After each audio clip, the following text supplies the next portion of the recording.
Привет, интернет! С вами Ино, и это второй выпуск моего блога из жизни переводчика. Сегодня мы слегка отойдем от непосредственно перевода и поговорим о моих вдохновителях, о тех аниме-персонажах, которые тем или иным образом сильно повлияли на меня и действительно изменили мою жизнь. Разные персонажи сопровождали меня в разные периоды моей жизни, но каждый из них вдохновляет меня и по сей день. Рок Ли. Аниме Наруто. Этот персонаж повлиял на меня, наверное, больше всех из этого списка. Скорее всего, из-за того, что это влияние сказалось на более ранние годы, чем влияние остальных вдохновителей этого топа. Я считаю его своим симпаем, наставником и просто личностью, на которую стоит равняться. Личностью, в котором я вижу, не то чтобы идеал человека чести, но достаточно близко к этому. Во-первых, он честен и верен. Верность проявляется не только в отношении к друзьям, но и в отношении к своим словам и убеждениям. Он никогда не бросит и слова на ветер. Он всегда отвечает за свои поступки и слова. Во-вторых, хотя этот пункт выходит из предыдущего, у него верное сердце. Я ценю именно верность больше всего в людях. Он потрясающий партнер в отношениях. Будучи маленькой девочкой, я очень фанатела по нему, исписывая строчки дневника и страдая от того, что его сердце очень занято. Не будем отвлекаться. Он всегда будет следить за тем, чтобы человеку, которого он любит, было как можно лучше. Он всегда проявляет заботу и внимательность. Да что там, ради любимого человека он готов пожертвовать своей жизнью? Ну, по крайней мере, так было, пока я еще смотрела Наруто. Ничего ведь в этом плане не изменилось. Собственно, я дропнула Нарика наполовину Шипудена из-за нехватки любимого персонажа в сериях, а потом мамку забросила по той же причине. В-третьих, и это самое важное, этот урок я запомнила на всю жизнь. Он дал мне понять, что все могут все. Если трудиться и идти к своей мечте, можно достичь любых высот и стать не хуже, а то и лучше любого одаренного, которому все дается легче, чем тебе.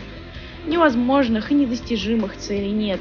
Стоит только немного поднапрячься и найти правильный подход. Потрясающий мужчина, сильный духом и телом, учащий меня быть такой же сильной, учащий меня трудолюбию и усердию. Хотя в последнее время мне немного стыдно перед симпаем из-за появившейся легкой прокрастинации. Конечно же, это не касается переводов.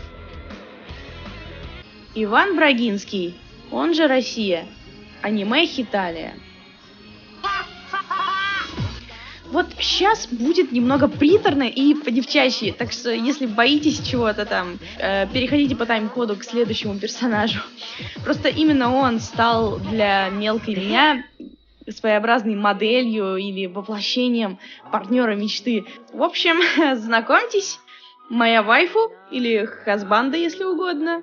Ну, знаете, все вот эти истории про виртуальных жен японцев и вайф, ради которых они бегают и выигрывают марафоны, а потом стоят на пьедестале с медалью и плакатиком в руке. Раньше я думала, что это все сказки, и вообще, как такое возможно? Но Ванька показал мне, что это реально. И жесткий, и мягкий, и немного того. Милый одинокий волк со сладчайшим голосом, желающий всего лишь немного заботы и любви. Заботливый сам по себе, готовый защитить родственные и менее сильные страны, но в то же время бывающий порой по-детски жесток, мягкий и ранимый, но в то же время способный заслонить своей сильной спиной и защитить.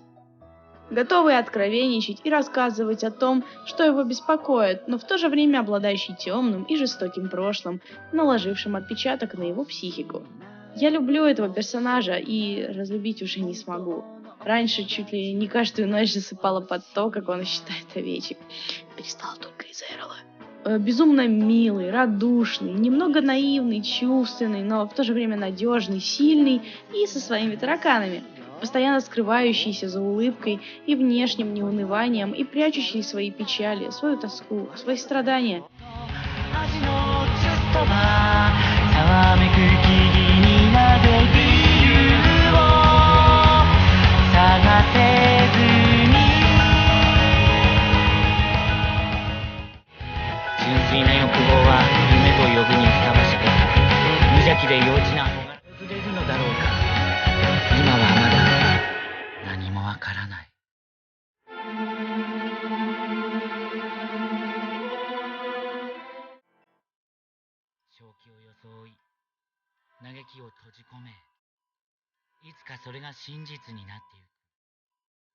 人生の深淵など興味を持たずとも、このぐらい絶望を胸にかい自分なりの答えを見つけていくしかないのだから。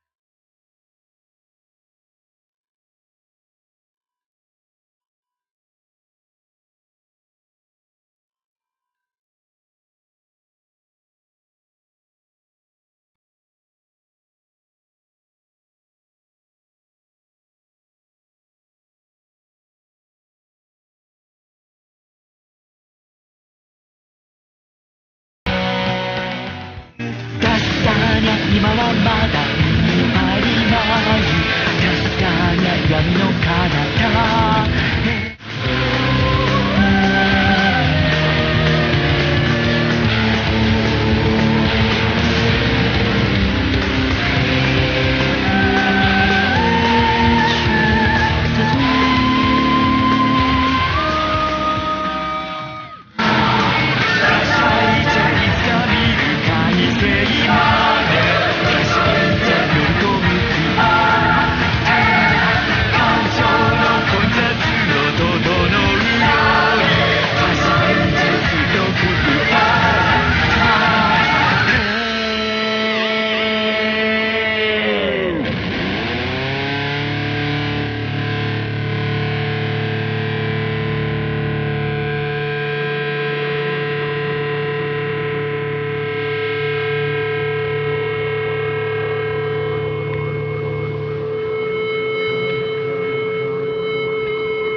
Нагита Камаэда.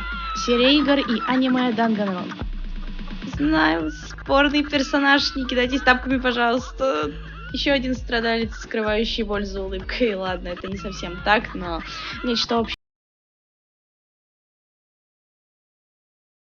связано с его философией и течением жизни. Эта его философия меня и вдохновляет. С этой философией я полностью согласна, и эта философия помогает мне жить. Пускай она может показаться для кого-то простой, и пускай у нее найдутся несогласные. Это вполне нормально. Итак, что же это за философия? Чем глубже и сильнее отчаяние, тем ярче и сильнее последует за ним надежда. И это действительно так. Ну, по крайней мере, я так считаю. И в таком случае, зачем грустить, ведь за отчаянием прибудет волна надежды. К тому же у него неудача сменяется удачей такой же силы. Подобное в жизни могут проследить многие из нас. В том числе и я замечала похожие вещи. Возможно, и вы заметите, если понаблюдаете за своей удачей и неудачей. Получается такой круговорот удачи, что ли. И этот взгляд на жизнь мне нравится. Так проще справляться с тяготами жизни и двигаться к своей цели. И, к слову о целях, помимо философии, меня воодушевляет страсть Камаэды. Страсть в отстаивании своих убеждений, страсть в своем стремлении к надежде, страсть в приверженности своей идеологии, страсть, повторюсь, к достижению своих целей. Как бы банально это ни звучало, но просто верь в то, во что веришь, и стремись к этому. Многие говорят, что верят во что-то, но на деле противоречат сами себе. Во имя высоких целей и своих идеалов Нагита готова совершить что угодно, и лично мне это кажется правильным, чему я и сама стараюсь следовать. У меня такое чувство, что после этого видео ко мне просто придет Сильф и начнет проводить психологический анализ. В общем, я благодарна за те уроки, которые Камаэда мне преподал и которые наполнили мою жизнь надеждой. Мацуно Карамацу. Аниме Асамацу-сан.